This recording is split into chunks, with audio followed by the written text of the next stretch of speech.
Könlümden keçer, yorulmuşam, çoktan istirahat eləmirəm, amma elə bir yerim yoktu. Ne Zolubada bir yerim var, ne bir bağım başa gelip ki, orada gedim istirahat edelim, ne de bir imkanım yoktu, böyük pulum yoktu ki gedim xarici ölkələrin birində istirahat edeyim. Məzuniyyətə gedəndə Milli Məclisdə istirahat edəcəm. Çünki işim var, işimlə məşğul olacağam. Yəqin ki, elə Bakı şəhərində. İstirahat eləməyə nə vaxtım var, nə imkanım, bütün yay Bakıda olacaq. 7 ildir mən istirahətə getmirəm. Mən də heç yerdə istirahət iş başında.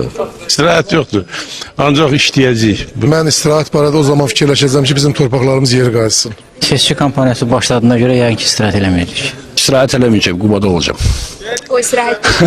Bir 10 gün, 15 gün istirahət edəcəm mən. Bu il seçkili olduğu üçün bizə məzuniyyət düşmür. Biz parlament seçkilərinə iştirak etməyə hazırlaşırıq. Məzuniyyət deyilən anlayış bizim üçün yoxdur. Aparatda olan məndən də başqa işçilər məzuniyyətə getmirlər. Ona görə məzuniyyətimizi işdə keçirdəcəyik. Yəqin ki, mən öz təzə kəndimdə, öz evimdə. Getdiyim yerləri mən demirəm ki,